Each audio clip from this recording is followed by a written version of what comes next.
Bueno.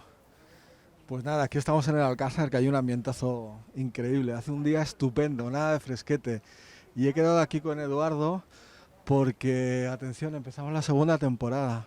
Ay, mira, ya está Eduardo. ¿Qué pasa, majo? ¿Qué diría un ¿Qué segoviano? tal? ¿Qué ganas tenía ¿Qué de venir, Qué tal? ganas, de verdad, Sí, qué bueno, ganas.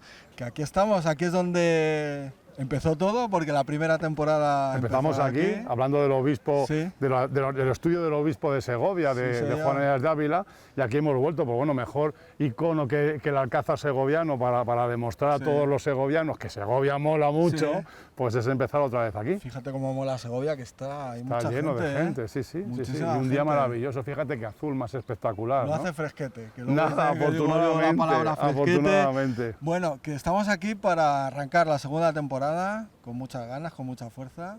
Tenemos mucha gente que nos ha comentado si Sí. vamos a empezar o no, y estamos empezando. Y que vamos a hablar de la fuga de Segovia. Sí, vamos a hablar de la fuga de Segovia, y aunque todo el mundo empieza a relacionar la fuga de Segovia con aquellos presos que se escaparon en los años 70, pues no. Eso es lo que te iba a Evidentemente, preguntar, si tiene que haber algo. Digo, ¿cómo me citas aquí en el Alcázar cuando tendríamos que haber ido a la cárcel, ¿no? pues Pero no tiene nada que ver. La Bueno, es fuga que de en algún Segovia. momento de su historia el Alcázar de Segovia fue una cárcel, ¿no? Y en esta cárcel, cuando cumplió esa función de cárcel, pues hubo uno de esos presos Sí. que quiso escaparse, ¿no? Un tal Florís de Montmorency, ¿no? El señor ¿Será de Montigny. francés o de dónde? Borgoñón, ¿no? Borgoñón. Entonces la idea es que vayamos a contar a nuestros paisanos, a todos los que quieran ver el programa de Historietas de Segovia, esta segunda temporada, pues empecemos hablando de ese Borgoñón que intentó escaparse de la cárcel de Segovia, que en ese momento era el maravilloso Alcázar del rey Felipe II. O sea, entonces vas a contarme una aventura. Una aventura alucinante, sobre todo sorprendente, ¿no? Porque uno primero pensar que el Alcázar de Segovia pueda ser una cárcel, Sí. de las muchas vidas que ha tenido el Alcázar, esta ha sido una. El segundo, que una vez que estás dentro intentes escaparte. Y tercero, que montes una operación que parece una película para poder salir y escapar de esta cárcel. Luego ya veremos si tuvo éxito o no, O sea, que pero sí vamos a verlo, ¿no? Puede ser el guión de una película. Debería serlo, ¿no? Porque tenemos una historia tan rica en este país y en esta ciudad que podríamos filmar cientos de películas. Esta, una, por ejemplo. Pues yo la verdad es que a este señor no le conocía, no tenía el gusto, no lo había oído nunca y vas a contarnos una aventura pues alucinante, ¿no? Una aventura en el siglo XVI, en el año 1566, un preso borgoñón que intenta fugarse de Segovia. Bueno, nosotros vamos a fugarnos, pero para ir dentro Sí, del Alcázar, vamos a entrar. que también tenemos que decir que amablemente el patronato del Alcázar nos deja grabar dentro. Sí, estamos y hay que darle las gracias, ¿no? Aunque Por salgan los siempre, créditos luego del programa, siempre. Además, al final hay que comentarlo. Estamos en casa, Sergio, estamos en casa. En nuestra casa, es En nuestra cierto. casa. Es que Segovia mola mucho. Mola muchísimo. Bueno, ¿y los segovianos? Mucho más. Venga, Vamos dentro. vamos para allá. Venga.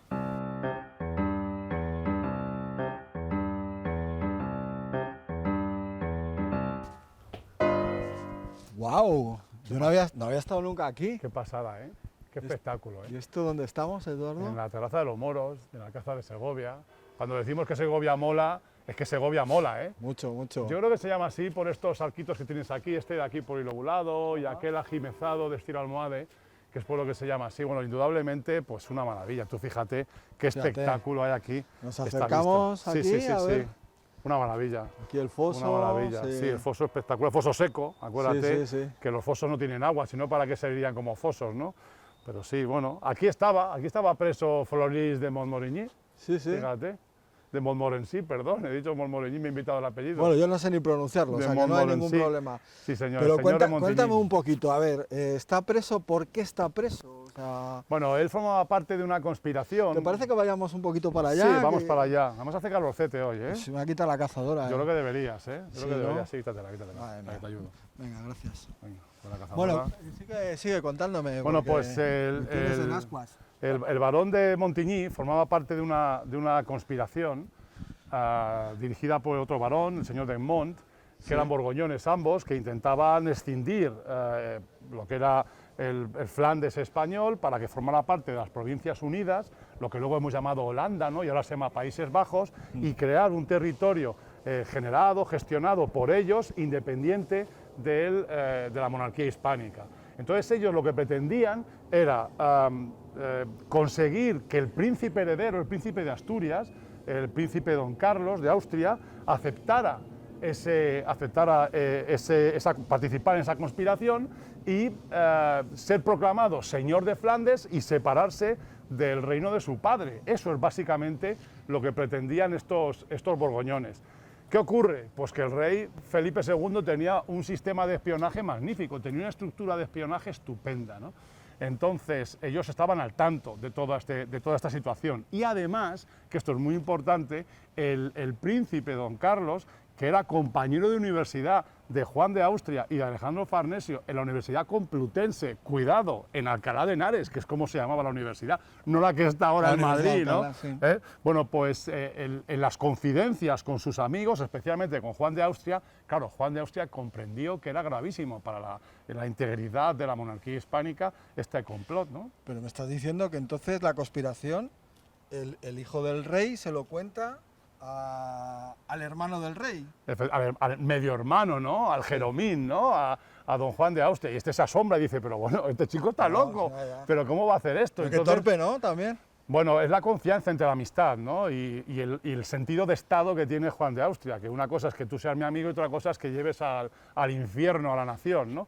Y entonces, pues se lo va contando a su hermano, al rey Felipe II, y entonces en ese punto es cuando esta embajada de borgoñones que viene a llevarse al príncipe, porque le diera sacar, lo tenían calculado a las postas para montarlo a caballo y en 2 o 3 días estar en Flandes, estar en las Provincias Unidas, ya sacado de allí el príncipe Carlos y arrebatado de las manos de su padre, ¿no?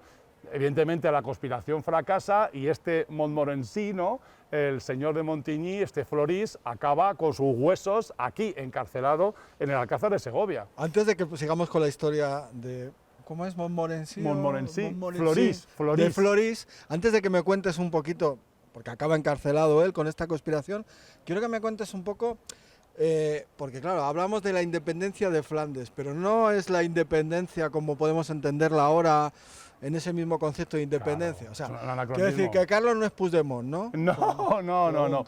Carlos quería ser rey cuanto antes, ¿no? Y quería gobernar sus propios territorios. Entonces, obviamente, esta idea pues le suena maravillosamente bien y él cree que su oportunidad está lejos de su padre, por lo que, bueno, y luego te contaré más cositas del pobre príncipe Carlos, ¿no? Pero en realidad, efectivamente, estamos hablando de un proceso de escisión, pero desde un punto de vista económico, desde un punto de vista del poder económico, de ese factor estratégico que era el comercio que generaba el control de las Provincias Unidas, más Flandes, más lo que hoy es Bélgica, Luxemburgo, Borgoña, el oeste de Alemania, el este de Francia, que es una zona muy industrializada hoy en día, siempre muy rica. Ellos buscaban esa idea, ¿no? El escindirse para controlar ese poder económico. Un poco lo que hicieron los líderes en las provincias británicas de América, aquellos líderes como Washington, Jefferson, Adams, ¿no? Hancock. ¿Qué acento tienes? Me cago en la leche. Bueno, no creas que tanto, ¿eh?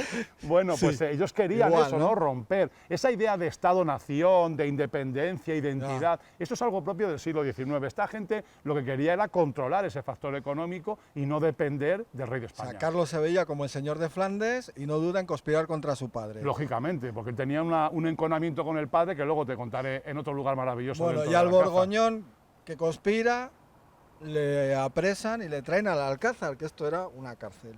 ¿no? Sí, bueno, en aquel momento es una cárcel, pero claro, no pensemos que es una cárcel sórdida, ¿no? Es una residencia real. Y aquel señor era un varón, era un aristócrata. Los aristócratas van a cárceles estupendas, no como ahora, que los políticos corruptos van a cárceles miserables, ¿no? Y horribles, y misérrimas, ¿no? Bueno, pues más o menos lo mismo, ¿no? Hay cárceles de primera y cárceles de quinta, pues este estaba en una cárcel de primera. Bueno, y él estaba aquí preso y el capítulo de hoy, si no he entendido mal, es la fuga de Segovia. Bueno. Es decir, estamos hablando de un preso en el Alcázar, ¿no? Sí. ¿Que se fuga o no se fuga? ¿Cómo se fuga? Bueno, hay un intento. ¿Quieres que vayamos dando un paseíto por aquí? Sí, vamos por allá. Mira, hay un intento de escapar de esta cárcel, ¿no? Sí. Entonces, un grupo de borgoñones, probablemente súbditos o vasallos de este barón de Montigny, lo que hacen es venirse hasta Segovia disfrazados, porque esto es lo curioso de la situación, disfrazados de músicos que vienen haciendo el Camino de Santiago. Ya me dirás tú a mí, el Camino de Santiago no pasa por Segovia, ¿no? El camino sería el camino francés por aquí. No, es que vamos a ver, en la antigüedad los caminos de Santiago son muy limitados, caminos, ¿no? En la antigüedad, no me refiero en el momento en el que estamos hablando. Camino de Santiago era el camino principal, que es lo que llamamos hoy el camino francés. Sí. Luego hay otra serie de caminos y todo lo que te llevaba hasta el camino francés no era camino de Santiago. Bueno, el caso es que... Vienen aquí disfrazados diciendo de músicos que hacen el camino de Santiago y se acercan al Alcázar y empiezan a dar una concertina en el patio de armas para solazar a las personas que viven aquí, a toda la personal, a toda la tropa. Claro. Y claro, se asomarían aquí y dirán, ¡ay, fiesta! Claro, Tal, ¿no? Y mientras tanto, pues uno de ellos echa una escala para que el barón de Montigny se escape, ¿no? Es decir, usan como distracción la música, la actuación de aquellos falsos músicos para que el otro pudiese echar la escala y escaparse. Es un poquito esperpéntico. O sea, es como una película, piensa que ¿no? lo pensarían y dirían, no, vamos disfrazados y tiramos una escala y se escapa. Pero ¿por dónde se escapó? Bueno, pues es que es muy complicado saberlo. Yo creo básicamente que solo hay un sitio posible donde pueda escaparse, que es justo allí, porque si tú miras hacia cualquier parte del Alcázar... Sí, hay una altura tremenda. Es tremendo, habría despeñado el tío. Entonces la única posibilidad que yo veo, o tenía una escala inmensa y eterna, ¿no? Lo cual es muy sorprendente. Pero muy aficionado a las escalas no creo que sería. No creo que sea. Yo creo que tenía que ser más o menos por aquí, justo en esta zona que da al pasadizo.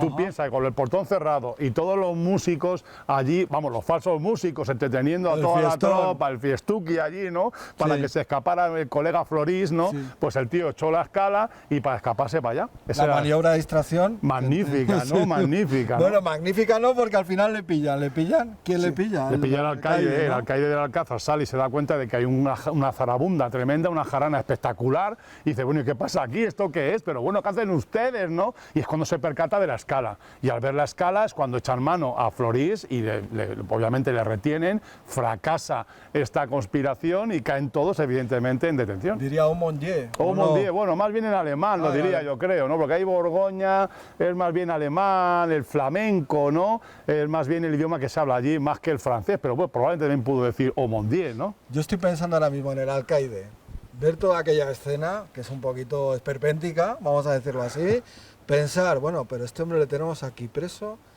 o sea, ¿a los guardianes les echaría una bronca de AUPA o no? Eso es hoy en día, que regañan a la gente cuando hace las cosas malas. Claro, en aquella época hacías algo mal y o acababan contigo o acababas en la mazmorra. Recuerda lo que hay aquí abajo, justo a la entrada del Alcázar, tenemos un pudridero estupendo, una mazmorra fantástica para meter allí a todos estos díscolos y divertidos guardianes que prefieren la fiesta a cuidar de que no se escape el guardado. ¿Habría vino o no? Simplemente con la música ya uno se distraía. Probablemente entonces... también llevarían vinazo, ¿no? Porque hay que acompañar todo un poquito, ¿no? Bueno, te iba a decir, se detecta la conspiración, se apresa a los conspiradores, por lo menos al barón de Montigny, intenta escaparse, no lo consigue, imagino que lo volverían. Si quieres luego hablamos de qué pasó con el barón de Montigny. Luego hablamos de él. Pero ¿qué pasa con el príncipe? Bueno, pues el príncipe porque, obviamente... Vamos, le pillamos con el carrito de helado, ¿eh? El príncipe cae en desgracia.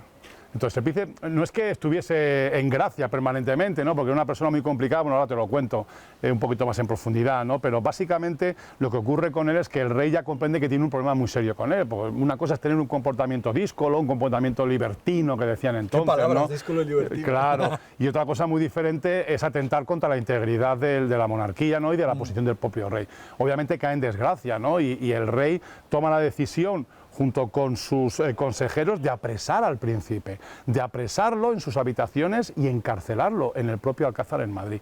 De hecho, la decisión que toma es tan grave Felipe II porque está deteniendo al heredero, al único heredero al trono de España, a la corona de la monarquía hispánica. Es tal la gravedad de la situación que decidió escribir una carta a todos los reyes y hombres poderosos y gente poderosa, incluso al Papa de Europa, para explicarle lo que iba a hacer con su hijo, ¿no? Lo que iba a hacer con su hijo. Lo sabemos porque se conservan algunas de estas cartas, ¿no? La que recibió su hermana Juana en Portugal, o también la que recibieron en Austria, ¿no? Que se conserva en el Archivo Real de Austria, explicando las razones, más o menos, por las que había tomado esa dolorosa decisión Felipe II. Por lo que deduzco, el padre no tenía nada que ver con el hijo, pero si quieres, para hablar del príncipe, ¿podemos entrar un poquito dentro? Claro, vamos a ver. Es que yo he venido ahí con el descapotable. Sí, hace calorcete, hace calorcete. Fresquete no. Vamos a buscar un poquito de fresco por algún lugar, vale. Y ahí te cuento más cosas de aquel pobre hombre, ¿no? Porque bueno, pobre hombre, no sé yo cómo. Sí, pobre hombre. ¿Sí, pobre hombre? Sí, pobrecillo. Bueno, pero era un poco malete, ¿o no? Pero malo,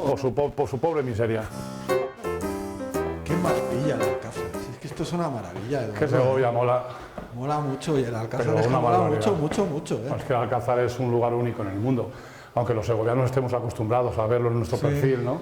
En nuestro skyline, que dicen los americanos, en el paisaje, ¿no?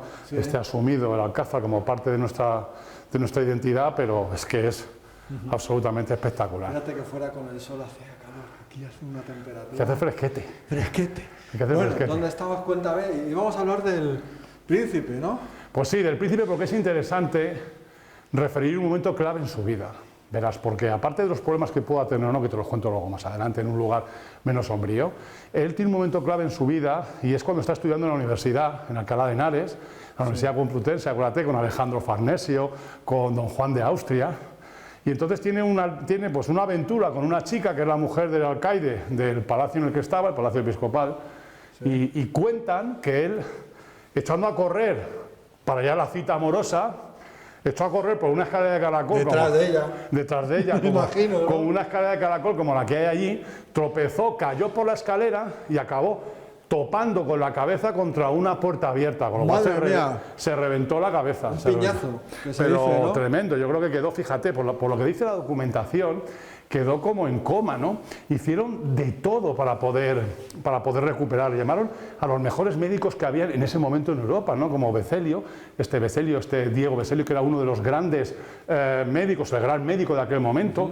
Llegaron a recurrir a ideas tan peregrinas como junto al cuerpo en coma del príncipe meterle la momia de un santo, que metieron la momia de Fray Diego de Alcalá, que estaba en proceso de beatificación, para que absorbiera lo malo que le estaba pasando al príncipe y le curara. O sea, que durmió con una momia este pobre príncipe para recuperarle. Finalmente, hombre, creemos que tuvo un edema cerebral, ¿no?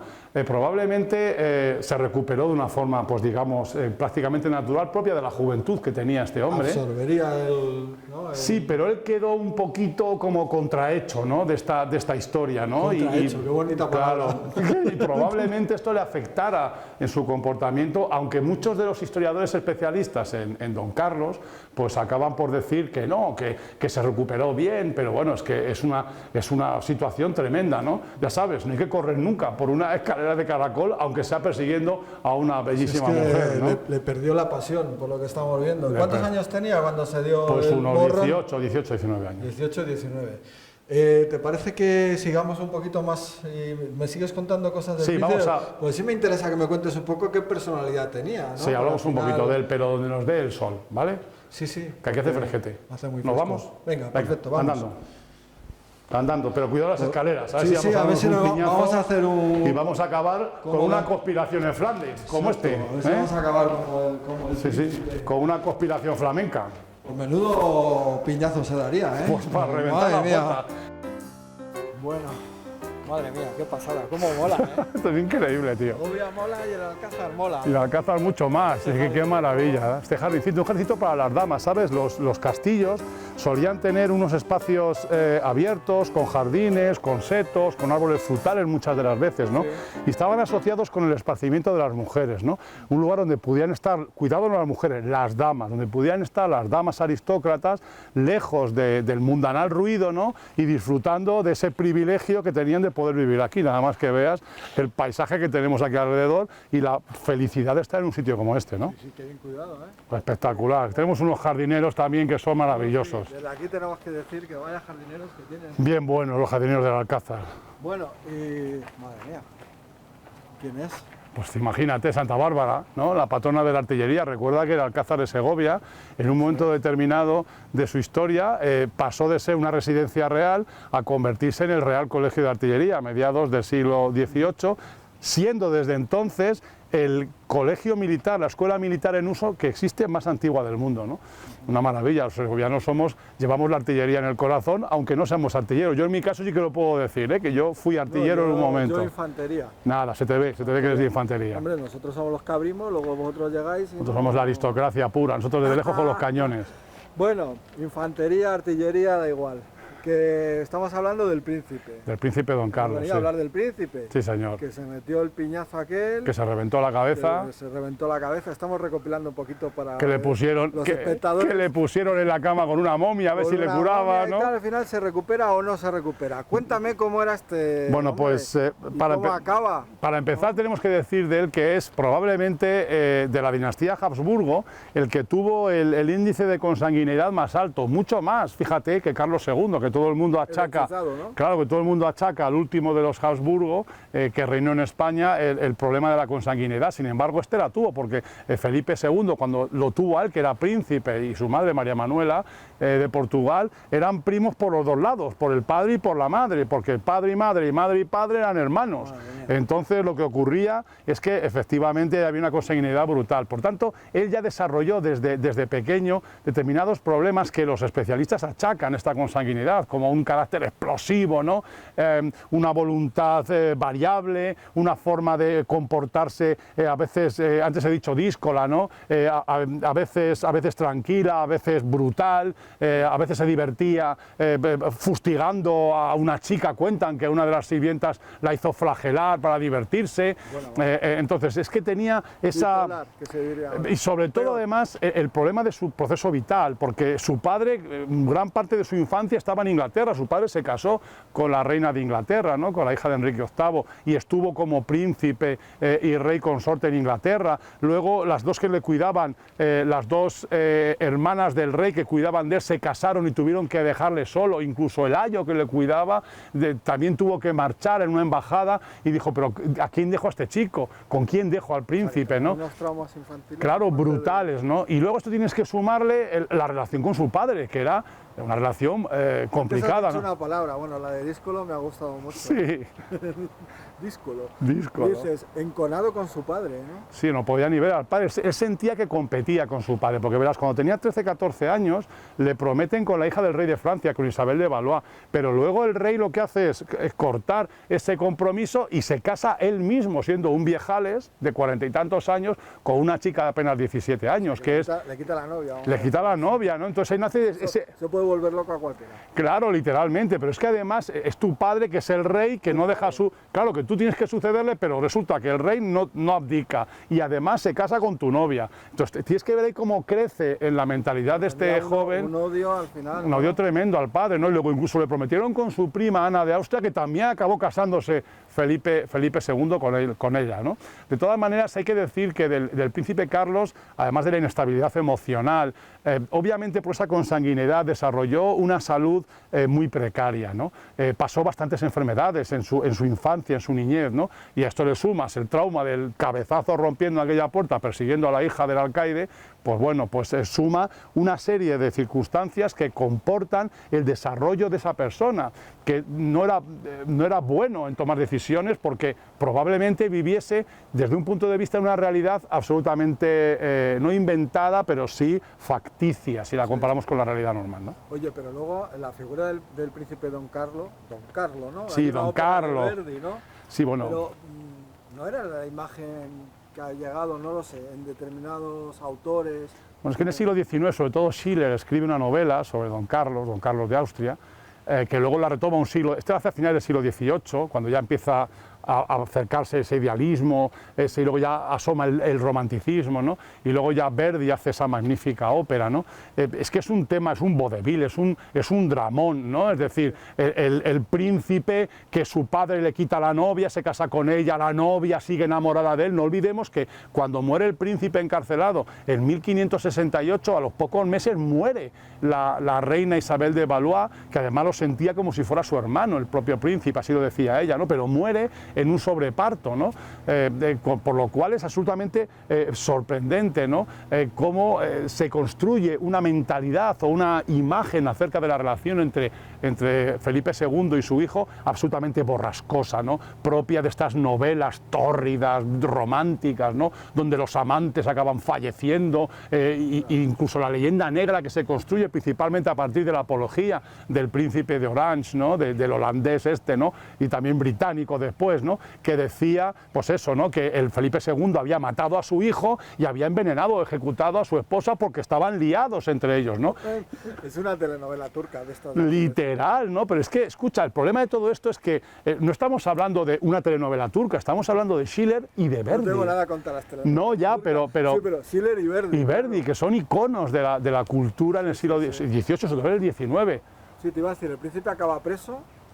Y sí, acaba preso y luego él, bueno, intenta hacer lo que hizo su abuela, ¿no? La reina doña Juana, de hacer una huelga de hambre para protestar por su prisión. Lo que pasa que no llega a tener, no tiene la disciplina para mantener una huelga de hambre. La habilidad física que tendría. Claro, ¿no? pero es que dicen que hizo lo contrario, que empezó a comer como una bestia después. Bueno, el caso es que además lo tenían encerrado en un torreón del Alcázar de Madrid, que tenían tapiadas las ventanas para que no pudiese escapar, solo había una puerta y el calorazo de Madrid, bueno, de aquel verano de 1568, pues la salud débil de este pobre hombre, pues acabó por pasarle factura y murió, ¿no? Y el padre no tuvo ningún tipo de condescendencia con el hijo, o sea, le podía haber llevado a algún sitio.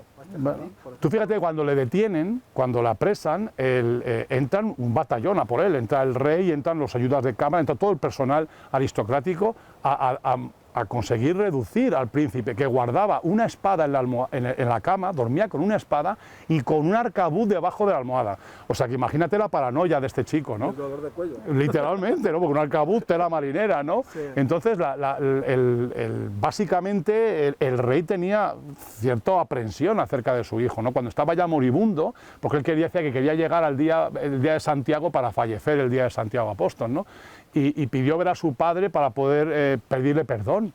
Y el padre fue a verle, pero le reconfortó al hijo con un guardia delante. Es decir, no se atrevió ni siquiera en el momento de la muerte de su hijo de ponerse junto a él, darle la mano por lo que pudiera hacer el príncipe don Carlos. Una pregunta y luego te comento otra cosa.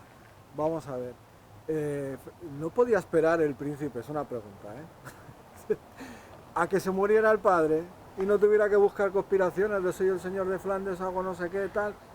Ley de vida, el padre tendría que morir algún día y yo sería el rey. Pero es que eso le pasa como por ejemplo ocurría con Juan II de Aragón y Navarra, ¿no?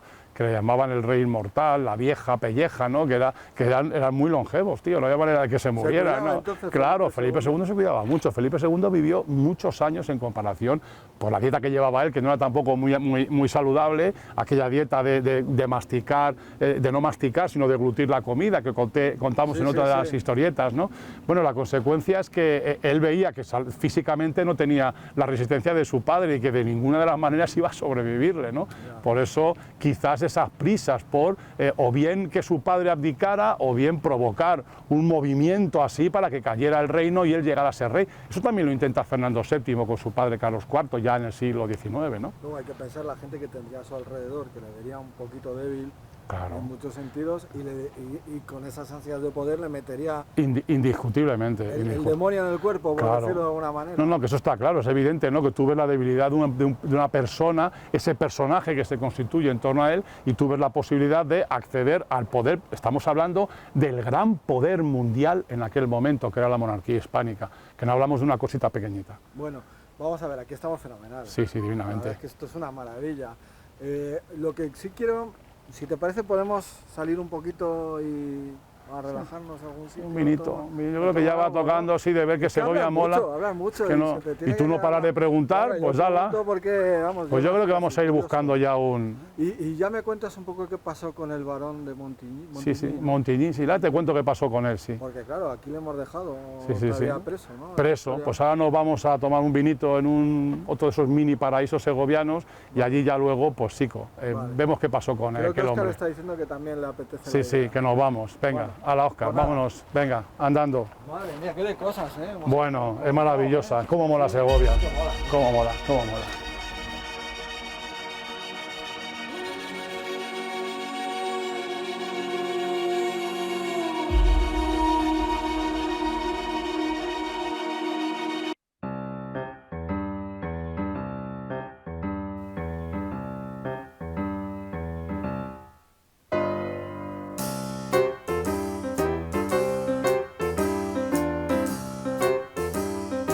Bueno, Eduardo, estamos en un sitio muy especial. Aquí hay una librería estupenda, tenemos vino, viandas. Bueno, libros y vino, yo creo que no hay nada mejor en la vida, ¿no? Sí. Que estar en un bar maravilloso encima de un amigo y pudiendo leer, beber y conversar, ¿no? Exacto, estamos aquí en, bueno, el Bar Socorro con Avelino García. Avelino, la última vez, ¿te acuerdas, ¿Verdad? Eduardo? No hablamos contigo en el mismo sitio. En otro sitio estuvimos. En otro sitio. Cuéntanos, ¿dónde estamos? Pues estamos en la Plaza del Socorro, junto al Arco de San Andrés. Sí. Un sitio precioso para estar. Yo estoy encantado. Bueno, digamos que ahora llevas tú este negocio desde no hace mucho tiempo, ¿no? En una plaza estupenda y, bueno, cuéntanos un poco qué ha pasado. ¿Has hecho aquí obras, has abierto de nuevo, has decorado magníficamente, no sé? Sí, pues mira, abrimos el 27 de agosto tras unos meses de obra que los tuvimos que reformar por aislamiento acústico principalmente. Y nos hemos trasladado aquí encantados, cada día que pasa más contentos, porque es un sitio muy bonito y muy apreciado. La verdad que la gente está muy contenta con la plaza. Sí, es una maravilla. Es una maravilla, Bar Socorro. Se sigue llamando Bar Socorro. Se mantiene el nombre. Se mantiene el nombre. Bueno, pues que sepas, venimos del Alcázar, Sí. que nos pilla... De salida. Imagino que por aquí vienen muchos turistas también, que pararán en tu casa. Sí. Pues venimos del Alcázar y de contar una historia que ya la verás en el capítulo, que es alucinante. Desde luego. Es una desde aventura, luego. de Sí, novela, sí, lo sí. hemos dicho antes. Pero a mí me queda que le hemos dejado a este hombre, que bajó por la escala, le pillaron, tal, le volvieron a Digo yo, imagino que siendo un noble aristócrata, pues no le dejaría mucho tiempo encerrado, le mandarían a su país Y le librarían, ¿no? y le liberarían, ¿no? Pues sí. Imagino, ¿no? Si fuera Pues un sí, plebeyo, sí, ¿no? Pero sí, pues siendo un le liberaron, aristócrata- pero liberaron a su cuerpo de su cabeza. ¿Ah, sí? Porque se lo llevaron de Segovia a Olmedo y allí, 3 años después, en 1570, lo decapitaron y lo ejecutaron. Y lo ejecutaron. Lo ejecutaron. Así que yo creo que el rey Felipe II no quería dejar ningún cabo suelto de aquella conspiración y seguramente tuviese algún tipo de mal remordimiento, ¿no? De mal recuerdo, porque aquello se había llevado, aquella conspiración se había llevado a su esposa y a su hijo, ¿no? No relacionados directamente, pero sobre todo el de la esposa, ¿no? El de Isabel de Valois, pero sí en el caso de su hijo, ¿no?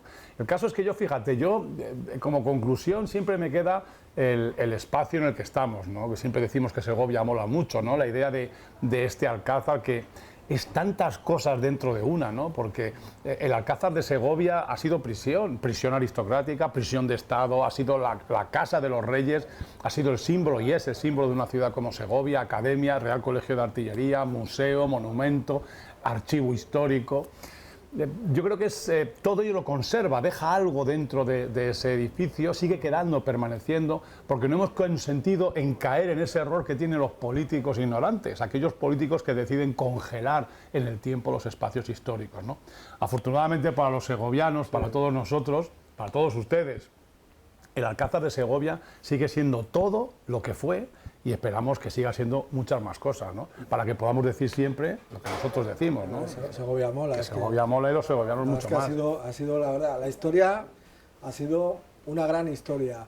El escenario, un gran escenario. Bastante. El final, ¿qué voy a decir? Maravilloso, El escenario, maravilloso. O sea, que hemos empezado bien la segunda temporada, ¿no? Nos falta una cosa, Dime. nos falta Osquitar Sí, brindando con ahí, nosotros, sí, sí, sí. brindando con un vinito. Y bueno, Exacto. y el siguiente capítulo, bueno, este año, esta Yo creo que temporada, no vamos a desvelar no vamos a mucho, desvelar, ¿no? vamos a dejar a nuestros telespectadores les vamos a dejar con las ganas, ¿no? Sí. De saber dónde vamos a ir. Iremos a contar una historieta de Segovia, en Segovia, cerca de Segovia, alrededor de Segovia, pero al fin y al cabo una historieta que nos conecte con ese pasado que tanto nos enseña. Sí. Bueno, tenemos que decir que el programa tuvo una gran acogida la primera temporada, que la gente lo ha visto, lo sigue viendo y que, bueno, siendo que es el primer capítulo de esta segunda temporada, no vamos a desvelar ahora nada, pero sí que estén atentos porque vamos a contar muchas historias. Muchas ¿no? historietas Muchas de historietas Segovia. y no solo en Segovia capital, vamos Sino a salir alrededor, en todo el alrededor. término de Segovia, que es igual de maravilloso y que mola, porque Y que Segovia mola. y los segovianos muchísimo la verdad más. es que muchos más. Así Bueno, pues que si queréis ya brindamos. Venga, ¿no, a Abelino? brindar. Brindamos Vamos a brindar. por el programa, brindamos por el Bar por Socorro. brindamos por Óscar que está ahí ya Siempre dando el callo. siempre dando el callo, el Y pobre. que yo creo que vendrá a coger la copa, ¿no Sí, se yo creo atreverá? que sí, yo creo que ¿Vendrá? ahora sí. Bueno, Pues venga. nada, pues chicos, Chicos. a brindar, mira Óscar. Venga, Óscar, tú sí que vales, tío. Venga, segovianos, que Segovia mola. Exacto. Segovia mola.